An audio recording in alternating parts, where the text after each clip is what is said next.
यहाँ क्यों आई हो? मैं ये पूछने आई हूँ कि आप एक धार्मिक इंसान होकर भी एक दरिंदे का साथ क्यों दे रहे हैं? मैं सिर्फ अपना कर्तव्य कर रहा हूँ। दुखी लोगों की रक्षा करना ही मेरा धर्म है। आपका ये धर्म तब कहाँ चला गया था गुरुजी, जब यही अर्जुन मुझ पर जुल्म किया करता था। पत्नी के होते हुए भी दूसरी औरतों के साथ अय्याशिया करता था। वो उसका कर्म है, वो अपना कर्म जरूर भुगतेगा। लेकिन जब तक आप उसकी रक्षा कर रहे हैं, उसका कोई कुछ नहीं बिगाड़ सकता। लेकिन मैं उसे नहीं छोड़ूंगी। उसका पीछा छोड़ दो, यही तुम्हारे लिए अच्छा है। आप ये नहीं जानते कुलगुरु, उसने मुझे पल पल तड़पाया है, खून के आंसू रुलाया है। उसी की वजह से मैंने अपनी ये जिंदगी खत्म कर दी है। उसे खत्म करके ही मेरी इस आत्मा को शांति मिलेगी। जो हुआ सही नहीं हुआ, होनी को कोई नहीं टाल सकता, लेकिन तुम्हारी आत्मा को शांति जरूर मिल सकती है। हरगिज नहीं। जब तक उस दरिंदे को उसके पापों की सजा नहीं मिलेगी, तब तक मुझे मुक्ति नहीं मिलेगी। और उस दरिंदे को सजा तो मैं देकर ही रहूंगी। मूर्ख, जब तक उसके पास वो ओम की शक्ति है, उसे कुछ नहीं हो सकता। तुम उसका कुछ नहीं बिगाड़ सकती। मैं कोई प्रेत आत्मा नहीं हूं जिस पे आपकी कोई तंत्र विद्या का वश चले। मैं एक जीती जागती चांडालिका हूं, चांडालिका। और मैं आपकी तंत्र विद्या को अच्छे से जानती हूँ। और इसी तंत्र विद्या से मैं तुम्हें भस्म कर दूंगा। कहीं ऐसा ना हो कुलगुरु कि मुझे भस्म करते करते आपकी तंत्र विद्या का ही नाश हो जाए। मूर्ख, किसमें कितनी शक्ति है अभी पता चल जाएगा तुम्हें। फिर कुलगुरु मंत्र का उच्चार करके विभूति पायल पर डाल देते हैं।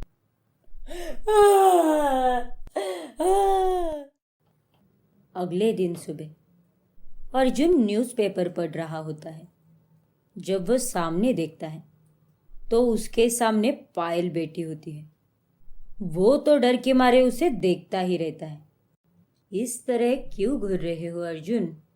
तुम यही सोच रहे हो ना कि मैं एक लाश हूं या जीती जागती औरत? तुम कुछ भी हो, कुछ भी। लेकिन तुम जिस इरादों से यहाँ आई हो ना, वो कभी पूरा नहीं हो सकता।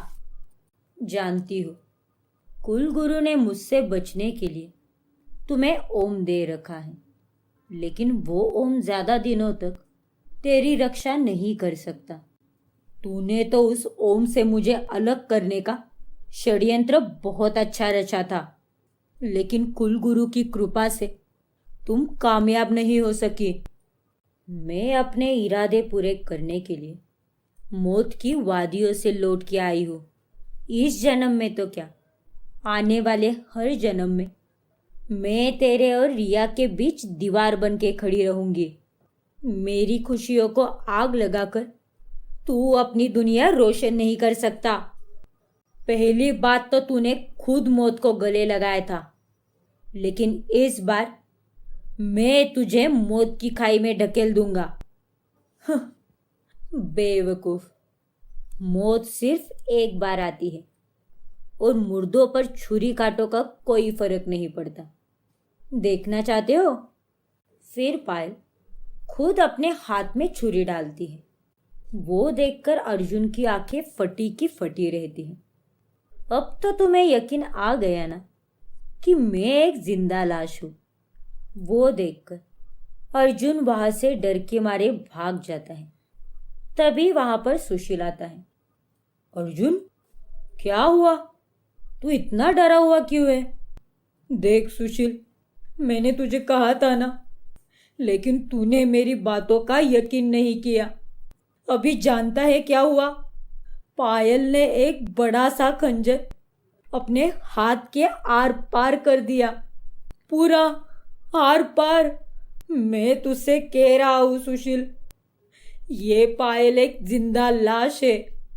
उसे ना ही दर्द का एहसास हुआ और ना ही खून निकला। वो एक जिंदा लाश है सुशील, वरना खून तो निकलता ना। तू पागल हो गया है। हाँ, पागल तो मैं हो ही गया हूं। यार, तुझे मैं कैसे समझाऊं? वो पायल, वो तुम लोगों के साथ नॉर्मल होती है, लेकिन अकेले में अपना रंग दिखाती है। उसका दिल नहीं धड़कता सुशील। ये कैसी बेहुदा बातें कर रहा है तू? एक अच्छे खासे चलते फिरते इंसान का दिल ना धड़के, ये कैसे हो सकता है? तो तू उसका चेकअप कर ले। तू उसे अपने क्लिनिक बुला ले और उसका चेकअप कर। मैं कहता हूँ वो नहीं आएगी।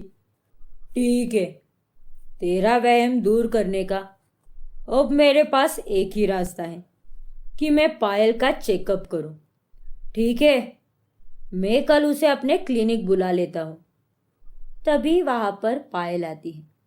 डॉक्टर साहब, आप यहाँ? हेलो पायल जी, अब आपकी तबीयत कैसी है? वो तो आप देख ही रहे हैं, अच्छी भली खड़ी हूँ आपके सामने। नहीं भाभी, कल आपको मेरे क्लिनिक आना है चेकअप के लिए। लेकिन क्यों? किस लिए? मेरी तबीयत तो एकदम ठीक है।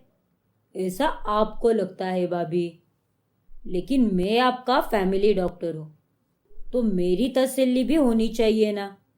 हर महीने आप चेकअप के लिए आती थी और इस महीने आप आई ही नहीं।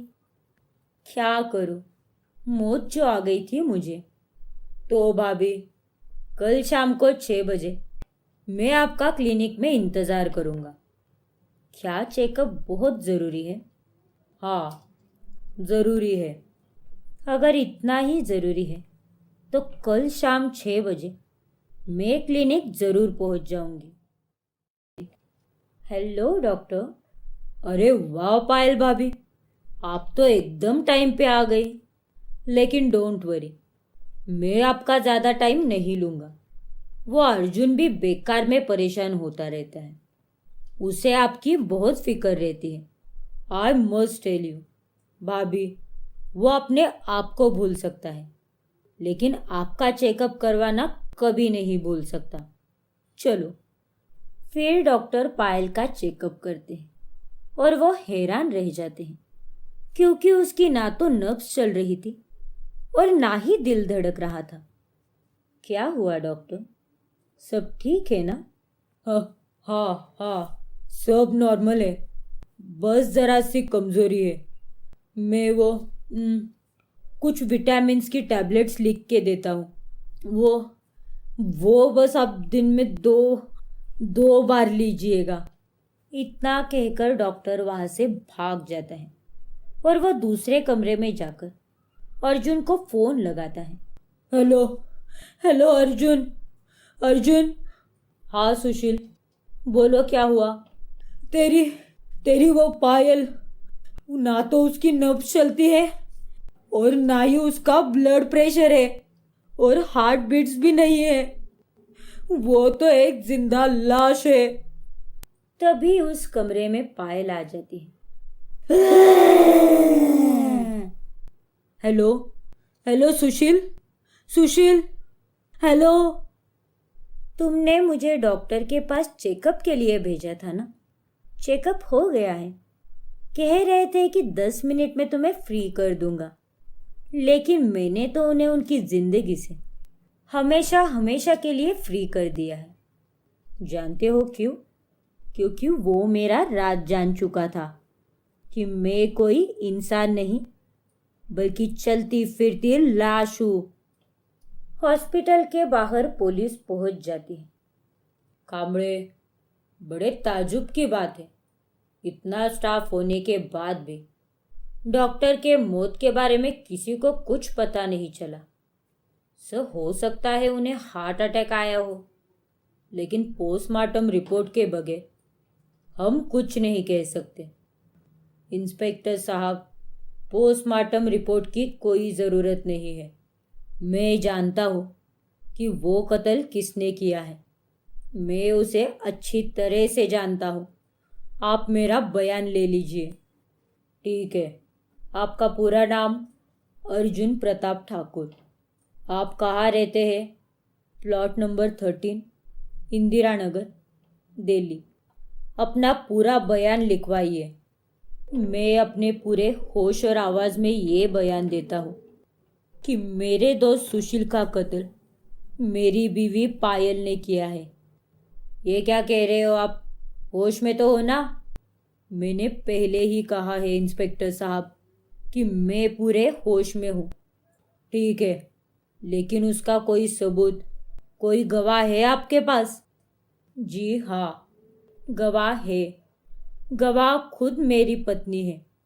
उसने खुद मेरे सामने अपनी जुर्म का इकरार किया है। कत्ल की वजह? डॉक्टर सुशील उसका राज जान चुका था। कैसा राज? यही कि पायल एक जिंदा लाश है। आगे की कहानी देखने के लिए हमारा अगला एपिसोड देखना ना भूलें। और अगर आपने हमारा चैनल अभी तक सब्सक्राइब नहीं किया है तो अभी सब्सक्राइब करें और बेल आइकॉन दबाना ना भूलें।